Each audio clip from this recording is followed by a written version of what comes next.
Good morning student, it is video number 16 of chapter electricity class 10th and today we discuss last topic of this chapter that is heating effect of electric current।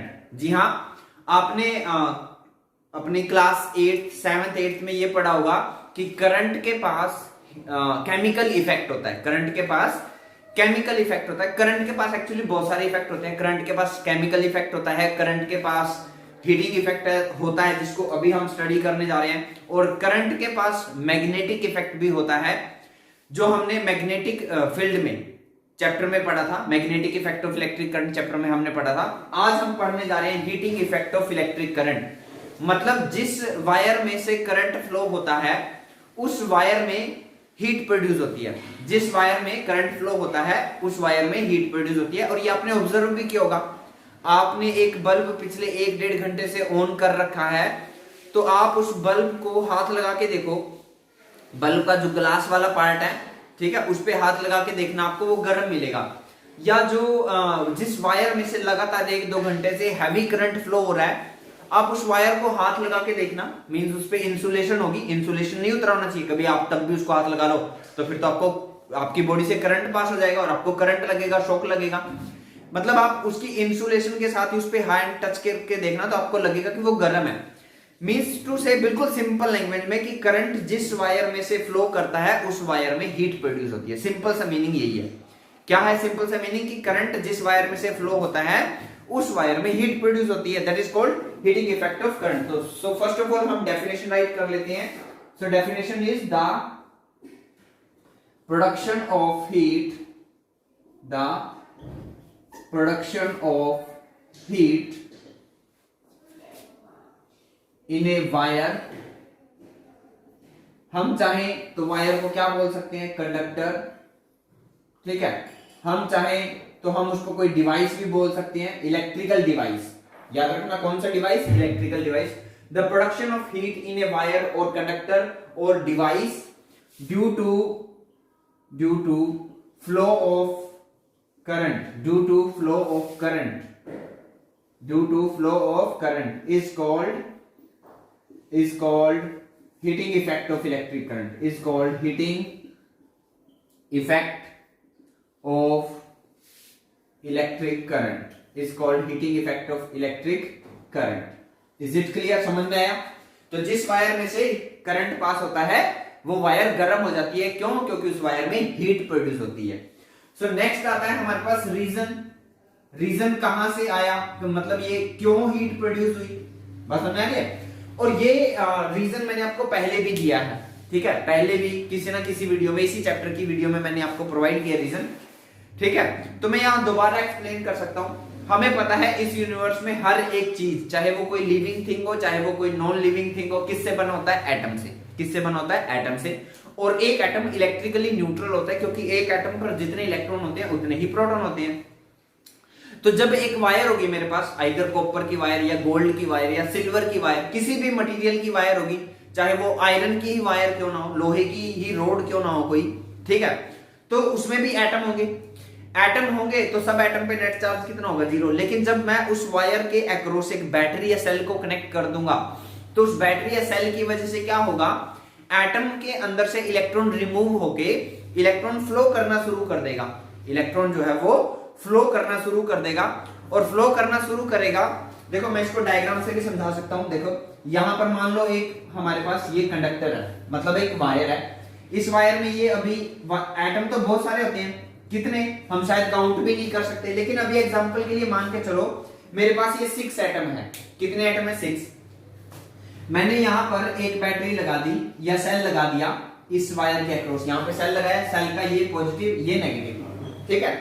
तो इस negative ने क्या किया? इन atom के negative पर electron पर force लगाई, या ये कह लो कि इस सेल के पॉजिटिव ने इन एटम के इलेक्ट्रॉन को अपनी तरफ खींचा। मिनटू से इसका इलेक्ट्रॉन निकलकर कहां चलने लगा? इस साइड। इसका भी इलेक्ट्रॉन निकल के इस साइड और इसका भी इलेक्ट्रॉन इस निकल के, ये ऐसे सबका इलेक्ट्रॉन निकल के इस तरफ चलने लगा। बात समझ आ रही है?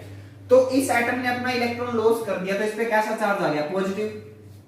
इस एटम ने भी अपना इलेक्ट्रॉन लॉस कर दिया, कैसा चार्ज आ गया? पॉजिटिव। इस पे भी पॉजिटिव, और सब एटम पे कैसा चार्ज आ गया? पॉजिटिव। ये इलेक्ट्रॉन यहां से निकलेंगे, ये इलेक्ट्रॉन यहां से निकले, ये इलेक्ट्रॉन की डायरेक्शन दिखा रहा हूं मैं, ये इलेक्ट्रॉन ऐसे यहां से गए, बात समझ आ रही है, ये इलेक्ट्रॉन यहां से ऐसे गए और ऐसे गए, बात समझ आ रही है। जब ये इलेक्ट्रॉन यहां पर पहुंचेंगे तो ये जो बीच में इमोबाइल आयन है, इनको क्या बोलेंगे हम, ये जो ये बन गया हमारे पास इमोबाइल आयन, क्या बन गया, इमोबाइल आयंस। इमोबाइल का मतलब ये चलते नहीं है, बस समझ, ये फिक्स्ड है, अपनी जगह से नहीं हिलेंगे। तो इलेक्ट्रॉन जब चलेंगे तो इनसे स्ट्राइक करेंगे, और जब दो बॉडी आपस में स्ट्राइक करती हैं तो क्या प्रोड्यूस होती है, हीट। आप दो पत्थर को आपस में स्ट्राइक करोगे तो क्या प्रोड्यूस होती है, हीट।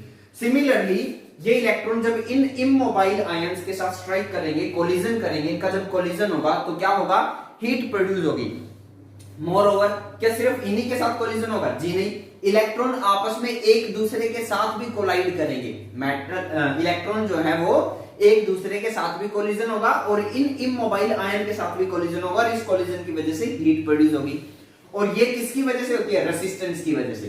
तो बेसिकली हर बॉडी की इनबिल्ट रेसिस्टेंस होती है, हर बॉडी की एबिलिटी होती है करंट को रोकने की। अगर मेरी बॉडी से करंट फ्लो होगा तो मेरी बॉडी भी करंट को अपोज करेगी, वो मेरी क्या है, रेसिस्टेंस। मान लो मैं इस मार्कर में से करंट पास कराऊंगा तो ये मार्कर भी करंट को रोकेगा, तो ये क्या उसकी, ये उसकी एबिलिटी है करंट को रोकने की, दैट इज कॉल्ड रेसिस्टेंस। तो रेसिस्टेंस की वजह से हीट प्रोड्यूस होती है। सो आई होप आपको समझ में आ गया होगा।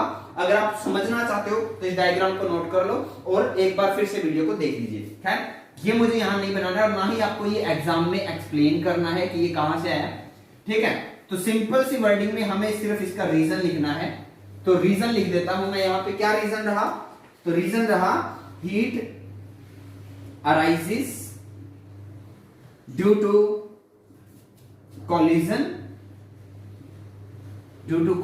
of electrons with each other and with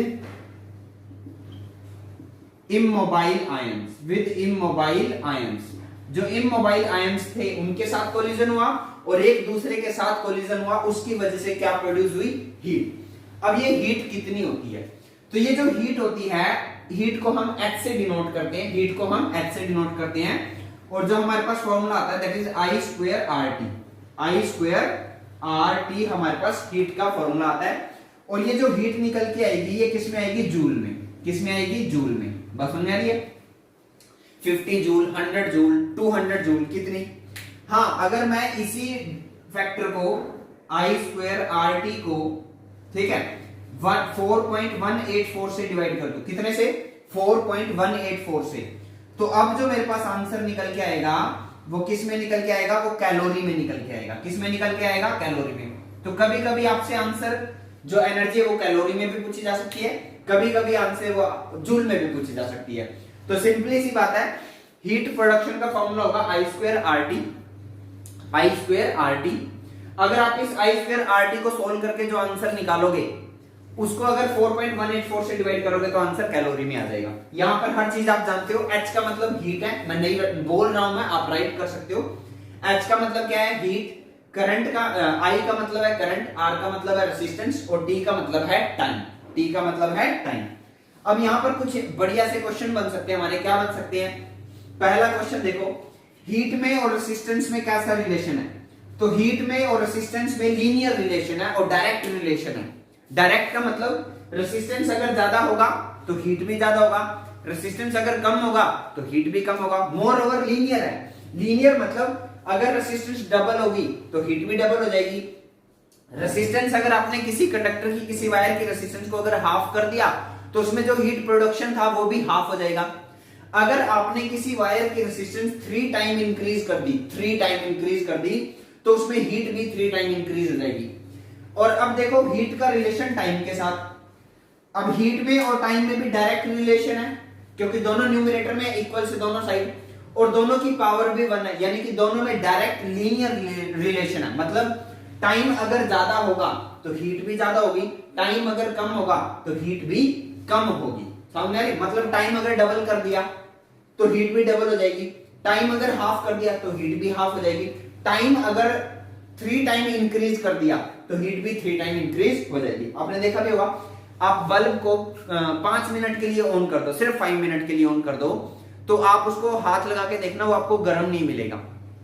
but अगर उसी बल्ब को आप 1-2 घंटे के लिए लगातार ऑन कर देते हो, फिर अगर आप उसको हाथ लगाते हो तो फिर वो आपको गर्म मिलेगा, है ना। जैसे पानी गर्म करने वाली रोड होती है, पानी गर्म करने वाली जो रोड होती है आपकी, वो ऐसा तो नहीं होता कि स्विच ऑन किया और 5 मिनट के अंदर ही आपका जो पानी था वो गर्म हो गया, नहीं, टाइम लगता है ना, 15, 20, 25, 30 मिनट लगते हैं, फिर जाके पानी गर्म होता है ना, है ना।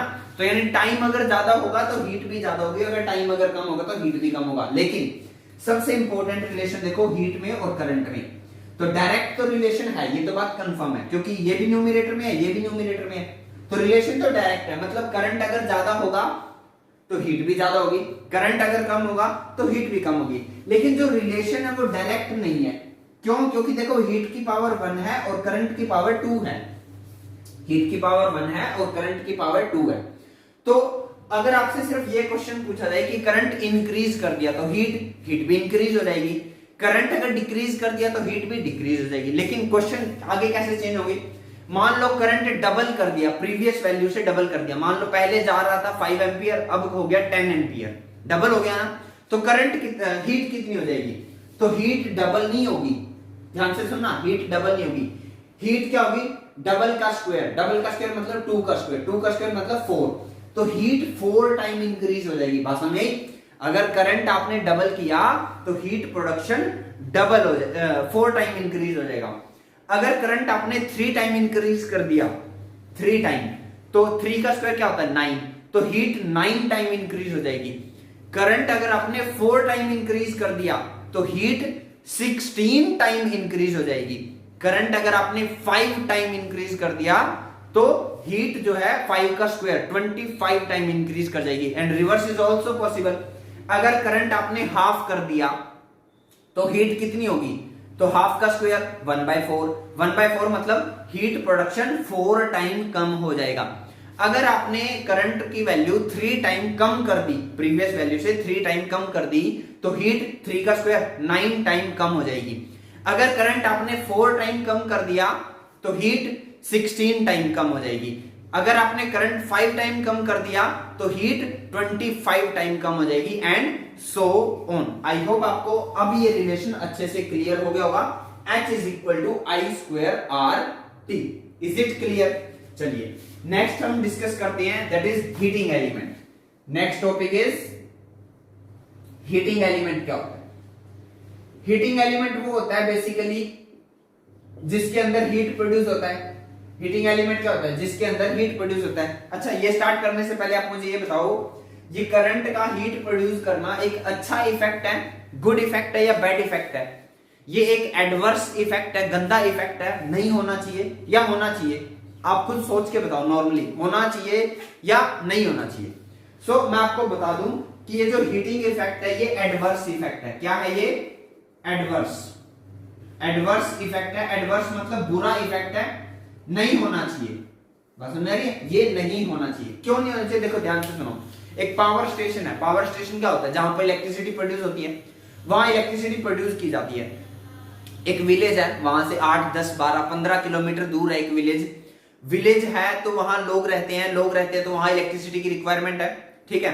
तो उनको इलेक्ट्रिसिटी जब पावर स्टेशन सेंड करेगा, भेजेगा, तो वो वायर के थ्रू भेजेगा ना।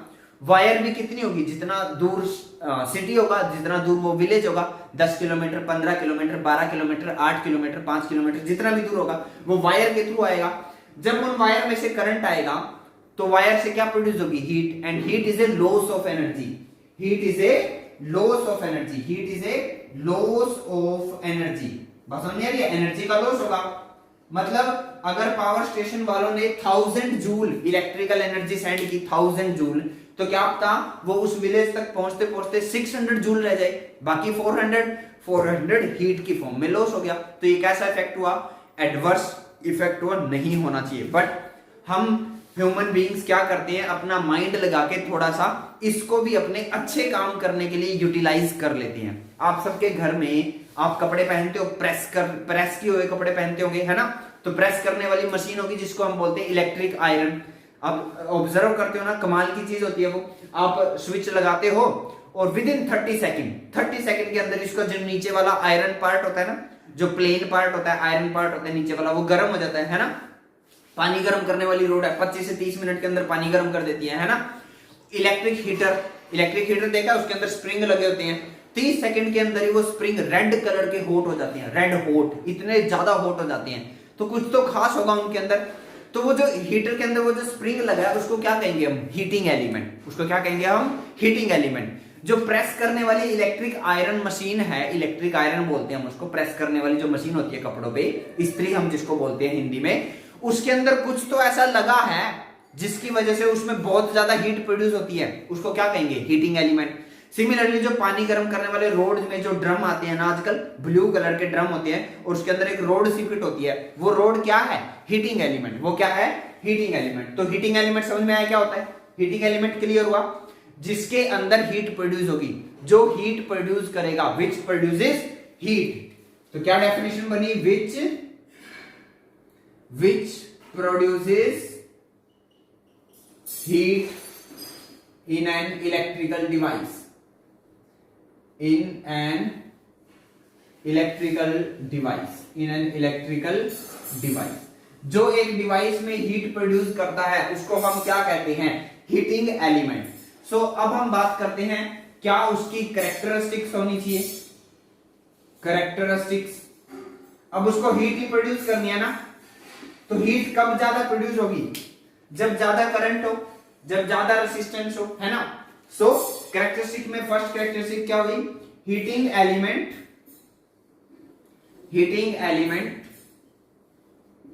should have high resistance, बात समझ आ रही है? मतलब रेसिस्टेंस इसका हाई होना चाहिए, क्योंकि देखो रेसिस्टेंस अगर ज्यादा होगा तो हीट भी ज्यादा होगा, हीट अगर ज्यादा होगा तो वो जल्दी गर्म होगा, अगर वो जल्दी गर्म होगा तो वो हमारा काम जल्दी करके देगा। अब मान लो प्रेस करने वाली मशीन है, वो आधा घंटा लगाने के बाद गर्म होती है, तो उसका फायदा क्या है भाई? आधा घंटा तक वेट करोगे? नहीं ना। क्या होना चाहिए? वो 30 सेकंड के अंदर, ज्यादा से ज्यादा 1 मिनट के अंदर गर्म हो जानी चाहिए। यस। और पानी गर्म करने वाली रोड को देखा है, स्विच लगाते ही काम स्टार्ट कर देती है। मींस उनकी जो रेसिस्टेंस होती है वो क्या होती है? हाई। दे शुड लगाया है, जरूर पक्के तौर पे उसकी रेसिस्टेंस क्या होनी चाहिए? हाई। अब हीट ज्यादा प्रोड्यूस होगी किसी बॉडी में तो वो मेल्ट भी हो सकती है, और अगर वो मेल्ट हो गई तो वो डिवाइस खराब हो जाएगा। बस समझ रहे हो? मान लो प्रेस करने वाली मशीन है, उसके अंदर एक वायर लगी है जिसकी रेसिस्टेंस हाई है, ठीक है। रेसिस्टेंस हाई होने की वजह से उसमें हीट ज्यादा प्रोड्यूस होगी, तो मेल्ट हो सकता है, और मेल्ट हो गया तो शॉर्ट सर्किट हो जाएगा, खराब हो जाएगा। सिमिलरली जो हीटर होता है वो स्प्रिंग लगे होते हैं, आप देखते हो रेड कलर के हॉट होने के बाद भी मेल्ट नहीं होते, तो उनका मेल्टिंग पॉइंट भी क्या होना चाहिए? High. So heating element should have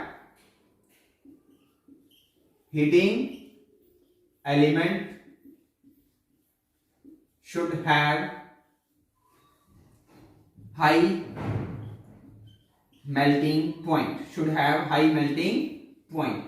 melting point भी हाई होना चाहिए। Does not melt with heat के साथ मेल्ट नहीं होना चाहिए, पिघलना नहीं चाहिए, पिघल गया तो खराब हो जाएगा। और रेसिस्टेंस ज्यादा होनी चाहिए ताकि हीट भी ज्यादा प्रोड्यूस हो। So first of all copy में इसको नोट करो, फिर हम नेक्स्ट कुछ applications of heating element discuss करते हैं। तो चलिए हम नेक्स्ट डिस्कस करते हैं कुछ application which is based upon heating effect of electric current. हमारे घर में बहुत सारे ऐसे डिवाइस हैं जो इसी इफेक्ट पे काम करते हैं। किस इफेक्ट पे? कि करंट जिस वायर में से चलता है उस वायर में हीट प्रोड्यूस होती है। जैसे कपड़ों पे प्रेस करने वाली मशीन इलेक्ट्रिक आयरन, वो इसी प्रिंसिपल पे काम करती है। पानी गर्म करने वाली रोड इसी पे काम करती है। इलेक्ट्रिक गीजर इसी प्रिंसिपल पे काम करता है। ब्रेड टोस्टर जिसमें ब्रेड को रखते हैं, वो गर्म होते हैं और पुचक से बाहर आ जाते हैं, है ना। वो किस पे बेस्ड है? Heating effect of electric current पर ही बेस्ड है। सो एप्लीकेशंस में अगर हम फर्स्ट एप्लीकेशन की बात करें तो वो है फिलामेंट ऑफ इलेक्ट्रिक बल्ब। जो इलेक्ट्रिक बल्ब होता है उसका जो फिलामेंट होता है वो किसका बना होता है? तो इलेक्ट्रिक बल्ब का जो फिलामेंट होता है वो टंगस्टन का बना होता है। किसका बना होता है? टंगस्टन का। बस समझ आ रही है? किसका? टंगस्टन का। और सिंबल क्या होता है? W। क्यों बना होता है टंगस्टन का? टंगस्टन का इसलिए बना होता है, एक तो उसकी क्या होती है? हाई रेसिस्टेंस होती है। एक तो उसकी क्या होती है? High resistance. और नंबर 2 उसका क्या होता है? High melting point. क्या होता है उसका? High melting point. देखा होगा बल्ब तो आप सबने, ऐसा कुछ बल्ब होता है हमारे पास, है ना, ये ऐसे, ठीक है, थोड़ा बनाने की कोशिश करते हैं, जैसे बल्ब होता है, ठीक है, और ये यहाँ पर जो लगा होता है फिलामेंट होता है बल्ब का, ऐसे ये बीच में लगा होता है, जिगजैग लाइन देखी होगी आपने, है ना, वो जिगजैग लाइन अगर आपस में से ब्रेक हो जाए तो क्या हो जाता है, हम बोलते हैं बल्ब जो है वो फ्यूज हो गया है। बल्ब का जो एक कनेक्शन होता है वो यहाँ पर होता है, और जो एक कनेक्शन होता है वो नीचे बेस पर होता है। बल्ब का कोई पॉजिटिव नेगेटिव नहीं होता कि आपको सर ये पॉजिटिव है ये नेगेटिव है, ये पॉजिटिव है ये नेगेटिव है, नहीं, ऐसा कुछ नहीं है। बल्ब का कोई पॉजिटिव नहीं होता, कोई नेगेटिव नहीं होता। आप एक सेल लो, बात समझ आ रही है, आप एक सेल लो, आप चाहे इसको इससे जोड़ दो और इसको इससे जोड़ दो, ठीक है, या आप इस वाले पार्ट को इससे जोड़ दो, इस वाले पार्ट को इससे जोड़ दो, दोनों में ही ये बल्ब क्या करेगा, ऑन हो जाएगा। बट जो मुझे आपको बताना था वो ये था कि जो बल्ब का फिलामेंट होता है किसका बना होता है, टंगस्टन मटेरियल का बना होता है। किसका, ये क्वेश्चन पूछा जा सकता है 1 मार्क्स में, टंगस्टन का। क्यों? क्योंकि इसका रेसिस्टेंस हाई होता है, रेसिस्टेंस हाई होगा तो हीट ज्यादा होगा, हीट ज्यादा होगा तो ये ज्यादा ग्लो करेगा। रेसिस्टेंस हाई होने का रीजन क्या है, रेसिस्टेंस हाई होने का रीजन है कि हीट प्रोडक्शन ज्यादा होगा, हीट जो है वो मोर होगी, हीट अगर ज्यादा होगा तो ग्लो भी ज्यादा होगा, बात समझ आ रही है, तो वो ग्लो भी ज्यादा करेगा, बात समझ आ रही है। चलिए नेक्स्ट हम देखते हैं इलेक्ट्रिक आयरन। इलेक्ट्रिक आयरन होती है प्रेस करने वाली मशीन, ठीक है, ब्रेड टोस्टर, बात समझ आ रही है, ब्रेड टोस्टर। और अगर देखें हम इलेक्ट्रिक हीटर, और अगर कोई डिवाइस की बात करें जैसे गीजर, ठीक है, वाटर गीजर आते हैं, वाटर गीजर पानी गर्म करने वाले होते हैं ये डिवाइसेस, ठीक है, तो ये कुछ डिवाइस है एक्सेट्रा, और भी होंगे बहुत सारे। इनमें जो लगी होती है वायर, वो जनरली या तो नाइक्रोम वायर होती है, कौन सी वायर होती है, नाइक्रोम, कौन सी वायर होती है, नाइक्रोम, या फिर कांस्टेंट एन वायर होती है, कौन सी वायर होती है, कांस्टेंट एन वायर होती है। जनरली आपको अगर फर्स्ट आंसर लिखना है तो नाइक्रोम ही लिखना, ठीक है। ये दोनों जो है ये बेसिकली ये दोनों एलॉय हैं, क्या है, एलॉय, प्योर मेटल नहीं है, प्योर मटेरियल नहीं है, प्योर एलिमेंट नहीं है, एलॉय है, क्या है, एलॉय।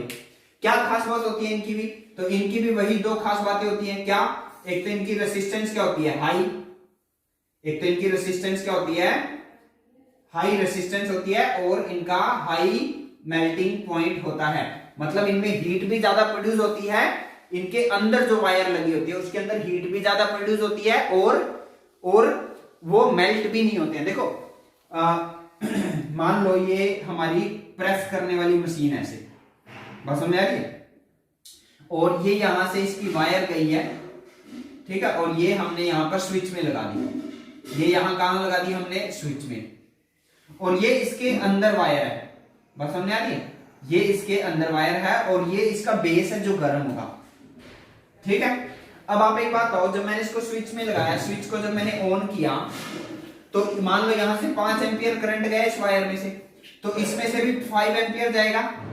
तो आप क्या नोट कर रहे हो, बात समझ में आ रही है ना आपको, एक वायर तो आप स्विच बोर्ड में लगाते हो, और एक वायर उस प्रेस के अंदर लगी होती है, दोनों में से सेम करंट गया, इसमें से भी सेम करंट गया, इसमें से भी सेम करंट गया, बट उतने ही करंट से ये वायर गर्म नहीं हुई, ये वायर गर्म हो गई। क्यों? क्योंकि ये जो वायर है ये प्योर मेटल की है, किसकी है, प्योर मेटल की, या तो ये कॉपर की है, या ये एल्यूमिनियम की है, या ये सिल्वर की है, जिसकी भी मटेरियल की है, ये प्योर मेटल की है। लेकिन ये जो वायर है ये किसकी है, नाइक्रोम वायर है। ये कौन सी वायर है, नाइक्रोम वायर। इसकी जो रेसिस्टेंस है वो क्या है, हाई, रेसिस्टेंस जो है वो इसकी हाई है, और इसकी जो रेसिस्टेंस है वो क्या है, लो, इसकी जो रेसिस्टेंस है वो क्या है, लो। अब याद करो हीट प्रोडक्शन का फॉर्मूला क्या था, हीट प्रोडक्शन का फॉर्मूला था I²RT। अगर R ज्यादा होगा तो हीट भी ज्यादा होगी, और R अगर कम होगा तो हीट भी कम होगी। तो इस वायर में, जो वायर आप स्विच बोर्ड में लगाते हो, वो जो वायर इलेक्ट्रिक आयरन से बाहर होती है उसमें हीट कम प्रोड्यूस होती है, क्योंकि उसकी रेसिस्टेंस कम होती है। लेकिन प्रेस के अंदर आप उसकी बॉडी को खोल के ओपन करके अंदर अगर इंटरनल पार्ट देखोगे ना, तो अंदर जो वायर लगी है वो नाइक्रोम की है, और उसकी रेसिस्टेंस हाई है। हाई रेसिस्टेंस होने की वजह से करंट, हीट भी ज्यादा होती है, हीट ज्यादा होती है तो ये नीचे वाला पार्ट गर्म हो जाता है। तो आई होप ये एनसीईआरटी में क्वेश्चन आपका क्लियर होगा। आप चाहो तो इसको हीटर की हेल्प से देख सकते हो, ये हीटर होता है, ठीक है, ये हीटर में ऐसे स्प्रिंग लगे होते हैं, देखो अंदर ऐसे, और ये एक वायर गई होती है जो हमारी कहां लगती है, स्विच बोर्ड में। अब दोनों में से सेम ही तो करंट फ्लो हुआ, बट ये गर्म नहीं होती, ये वायर गर्म नहीं होती जो हीटर से बाहर होती है, लेकिन जो हीटर के अंदर वायर होती है वो गर्म हो जाती है। क्यों? क्योंकि हीटर के अंदर जो वायर लगी है वो हीटिंग एलिमेंट है, वो नाइक्रोम की वायर है, उसकी रेसिस्टेंस हाई है, इसी वजह से उसमें हीट ज्यादा प्रोड्यूस होती है। बट ये जो बाहर वायर है जो स्विच बोर्ड में हम लगाते हैं वो एक प्योर मेटल की वायर है, उसकी रेसिस्टेंस कम है, रेसिस्टेंस कम है तो उसमें हीट कम प्रोड्यूस हुई है, हीट कम प्रोड्यूस हुई है तो वो गर्म भी नहीं होती है। आई होप आपको ये दोनों एप्लीकेशन क्लियर होगी। जल्दी से इनको कॉपी में नोट करो, फिर हम इसकी लास्ट और थर्ड एप्लीकेशन डिस्कस करते हैं, दैट इज इलेक्ट्रिक फ्यूज। तो चलिए हम लास्ट एप्लीकेशन डिस्कस करते हैं, दैट इज इलेक्ट्रिक फ्यूज। ठीक है, ये वर्ड आपने जनरली सुना होगा, फ्यूज उड़ गया, है ना, तो वही फ्यूज की हम डिस्कस करने जा रहे हैं, इलेक्ट्रिक फ्यूज की। सो इलेक्ट्रिक फ्यूज के बारे में अगर हम कुछ बातें लिखें तो फर्स्ट ऑफ ऑल ये एक सेफ्टी डिवाइस होता है। क्या डिवाइस होता है? सेफ्टी डिवाइस होता है, प्रोटेक्शन के काम आता है, प्रोटेक्शन प्रोवाइड करता है हमें। गलती से अगर पीछे से ही ज्यादा करंट आ जाए, पावर स्टेशन से ही ज्यादा करंट आ जाए, तो उस कंडीशन में ये अपना फंक्शन परफॉर्म करता है और हमारे घर के डिवाइसेस को प्रोटेक्ट करता है, बचाता है। ठीक है, नेक्स्ट अगर हम बात करें तो ये एक एलॉय होता है। ठीक है, एलॉय होता है किसका? टिन एंड कॉपर का। किसका? टिन एंड कॉपर का। किसका होता है? टिन एंड कॉपर का। नंबर 2 बात अगर हम बात करें तो ये लाइव वायर में लगता है। किस में लगता है? लाइव वायर में। कौन सी वायर में? लाइव वायर में। अभी मैं डायग्राम से आपको बताऊंगा। 3 टाइप की वायर होती है हमारे घर में, एक होती है लाइव वायर, एक होती है न्यूट्रल वायर, एक होती है अर्थ वायर। तो ये लाइव वायर में कनेक्ट होता है। नंबर 2 बात अगर हम करें तो ये सीरीज में कनेक्ट होता है। किस में होता है? सीरीज में कनेक्ट होता है। और सबसे पहले करंट हमारे घर में, सबसे पहले करंट फ्यूज से ही निकलता है। ठीक है, उसके बाद मीटर में आता है, मीटर के बाद मेन स्विच बोर्ड में आता है, और फिर हमारे सारे घर में चला जाता है। तो लाइव वायर में लगता है, सीरीज में कनेक्ट होता है, एलॉय होता है टिन और कॉपर का, और सेफ्टी डिवाइस ये होता है। सिंबल की अगर हम बात करें तो ये इसका सिंबल रहता है, ऐसे 2 जीरो लगाओ और इनको ऐसे आपस में ज्वाइन कर दो, तो ये रहेगा हमारा, इसका क्या रहेगा? सिंबल। ये इसका क्या रहेगा? हमारा सिंबल। खैर, ये तो मैंने कुछ एक्स्ट्रा चीजें बताई हैं। जो मेन है वो ये है कि इसका जो रेसिस्टेंस होता है वो हाई होता है। क्या होता है? High resistance. क्या होता है? High resistance. क्लियर? क्यों? ताकि हीट ज्यादा प्रोड्यूस हो, ताकि हीट ज्यादा प्रोड्यूस हो। बट जो इसका मेल्टिंग पॉइंट होता है, अब तक हमने जितनी भी पहली 2 एप्लीकेशन में नाम लिए हमने जिस भी डिवाइस के, वहां पे आप क्या देख रहे थे? रेसिस्टेंस भी हाई एंड मेल्टिंग पॉइंट भी हाई। रेसिस्टेंस हाई क्यों? ताकि हीट ज्यादा प्रोड्यूस हो। मेल्टिंग पॉइंट क्यों हाई? ताकि वो मेल्ट ना हो। बट ये इलेक्ट्रिक फ्यूज तो मेल्ट होके ही अपना फंक्शन परफॉर्म करता है, तो इसका melting point should be low. Melting point should be low. इसका मेल्टिंग पॉइंट लो होना चाहिए। बात समझ आई है? कैसे? देखो, हमारे घर में 3 टाइप की वायर आती है। ये 3 टाइप की वायर आ गई हमारे घर में। कौन कौन सी वायर? ये है लाइव वायर, ये होती है न्यूट्रल वायर, और ये होती है अर्थ वायर। कौन कौन सी wire? Live wire, neutral wire, earth wire. Live wire से करंट हमारे घर में आता है और न्यूट्रल वायर से करंट दोबारा वापस पावर स्टेशन में चला जाता है। अर्थ वायर का फंक्शन सिर्फ प्रोटेक्शन का होता है, वो शॉक लगने की कंडीशन में ही काम में आती है।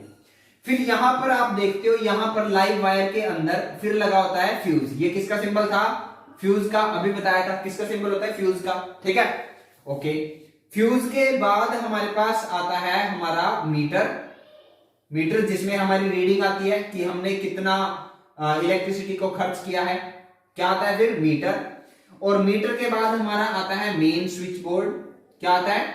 Main switch board. Main switch board. और उसके बाद ये हमारे घर में ट्रांसफर हो जाती है।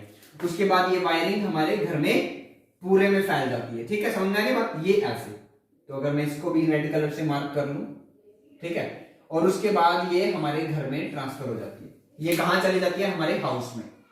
कहां चली जाती है? हाउस में। बात समझ आ रही है आपको? ये कहां चलेगी? हमारे घर के अंदर चलेगी। तो क्या देख रहे हो आप? हमारे घर में 3 वायर होती है, live wire, neutral wire, earth wire. Live wire से करंट हमारे घर में एंटर करता है और न्यूट्रल से वापस चला जाता है। अर्थ वायर का प्रोटेक्शन का काम होता है। सबसे पहले करंट फ्यूज में से निकलेगा, फिर मीटर में जाएगा, फिर मेन स्विच बोर्ड में जाएगा और फिर पूरे घर में डिस्ट्रीब्यूट हो जाएगा। ठीक है। नेक्स्ट अगर मैं बात करूं, ये जो फ्यूज होता है ये दो रेटिंग में आता है। कौन कौन सी रेटिंग में? एक आता है 5 एम्पियर में और एक आता है 15 एम्पियर में।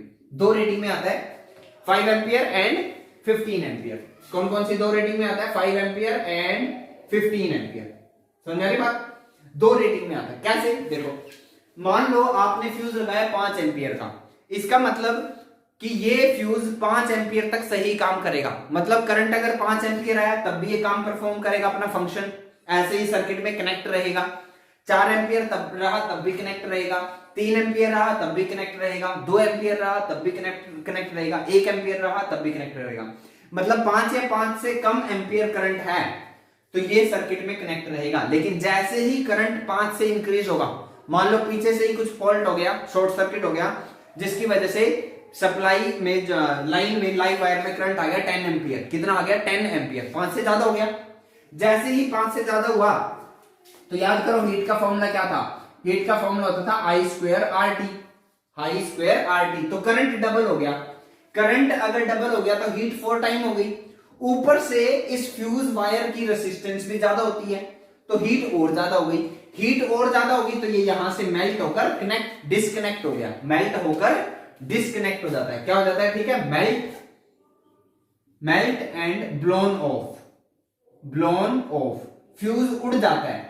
बोलते हैं ना ये वर्ड, जनरली ये वर्ड यूज होता है, फ्यूज उड़ गया, ओ तेरी फ्यूज उड़ गया, है ना। ब्लोन ऑफ, ब्लोन ऑफ होता है फ्यूज उड़कर खराब हो जाता है।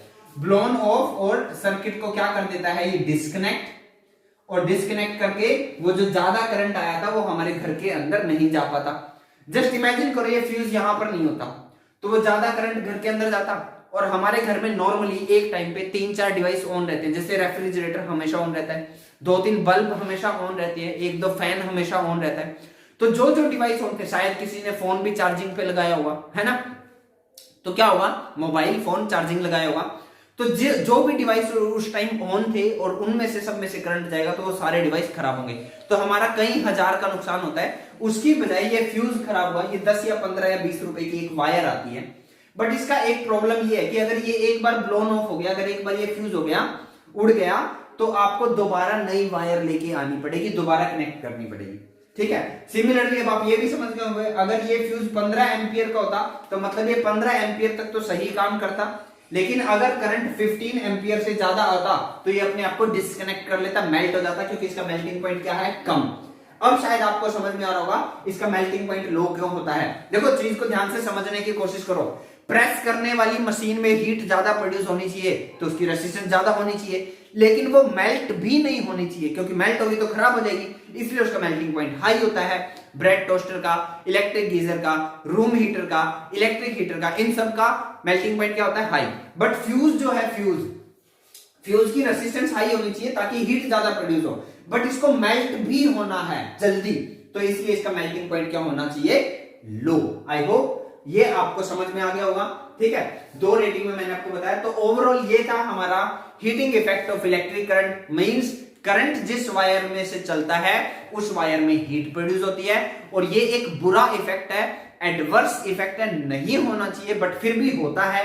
ठीक है, लेकिन हम ह्यूमन बीइंग्स थोड़ा सा माइंड लगाते हैं और इस एडवर्स इफेक्ट से भी ऐसे कई डिवाइस बना लेते हैं जो हमारे काम आते हैं। जैसे कपड़ों पे प्रेस करने वाली मशीन बना ली, जैसे पानी गर्म करने वाली रोड बना ली, जैसे रूम में गर्मी पैदा करने के लिए विंटर सीजन में रूम हीटर बना लिए, या इलेक्ट्रिक हीटर बना दिए। या सबसे देसी और सबसे कॉमन एग्जांपल आपने देखा होगा, जो कन्फेक्शनरी की शॉप होती हैं, जो पैटी वगैरह सेल करते हैं, समोसे वगैरह बेचते हैं, तो वो क्या करता है? वो एक बॉक्स बनवाता है लकड़ी का एक बॉक्स बनाता है और उसके 3 साइड पे मिरर लगा देता है या चारों साइड पे मिरर लगा देता है, और उसके अंदर वो एक बहुत बड़ा बल्ब लगा देता है, बहुत बड़ा बल्ब, और उसके अंदर रख देता है पैटीज, और स्विच को कर देता है ऑन। तो स्विच को ऑन करेगा, बल्ब बहुत बड़ा है, जितना ज्यादा बल्ब बड़ा होगा उतनी ज्यादा उसकी रेसिस्टेंस होगी, जितनी ज्यादा रेसिस्टेंस होगी उतनी ज्यादा हीट होगी, जितनी ज्यादा हीट होगी अब वो हीट मिरर को तो पार नहीं कर पाएगी, तो उस बॉक्स के अंदर रह जाएगी, बॉक्स के अंदर रह जाएगी तो वो जो पैटीज या जो समोसे वहां पे रखे हुए थे वो गर्म हो जाएंगे। ये नॉर्मली आप ऑब्जर्व करना कहीं ना कहीं आपको मिलेगी।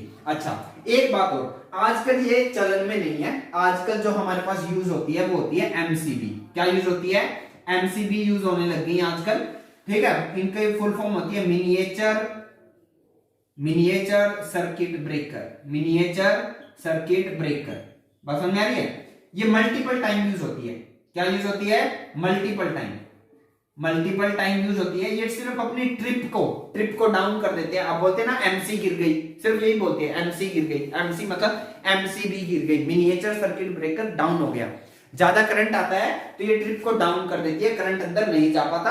अब दोबारा से ट्रिप को उठाओ, थोड़ा कॉस्टली तो होता है, 500 प्लस का आता है एमसीबी। ये सिर्फ 15 से 20 रुपए की वायर होती थी, हमारे टाइम पे यूज होती थी, ग्रिप में लगती थी, ग्रिप होते थे, है ना, इंसुलेटर होते थे, उनके बीच में एक वायर लगी होती थी। समझ में आ रही है? ऐसे ग्रिप होते थे, ये ऐसे ग्रिप होते थे हमारे पास, ठीक है, हमारे टाइम पे। और यहाँ बीच में वो वायर लगी होती थी, कौन सी वायर? फ्यूज वायर, ऐसे, और मेल्ट होकर वो ब्रेक हो जाती थी अगर ज्यादा करंट आता था। फिर नई वायर लेके आनी पड़ती थी मार्केट से, बाजार से, ठीक है। लेकिन एमसीबी के साथ ऐसा नहीं है, आप एक बार लगा दो, लाइफ टाइम चलेगी, अनलेस की बहुत ज्यादा प्रॉब्लम ना हो, बहुत ज्यादा शॉर्ट सर्किट ना हो, खुद ही बर्न हो जाए, उस केस में तो अभी कुछ कह नहीं सकते। लेकिन 5, 10, 15 साल लगातार चलती है एमसीबी। आई होप इसी के साथ हमने इलेक्ट्रिसिटी चैप्टर को कंप्लीट किया। आई होप आपको ये चैप्टर समझ में आया होगा। अब बचते हैं हमारे इसके कुछ numericals based upon Ohm's law, ठीक है, combination of series and parallel, वो कुछ नेक्स्ट वीडियोस में मैं जरूर डेफिनेटली कवर करूंगा। सो आज की इस वीडियो में इतना ही। Thank you.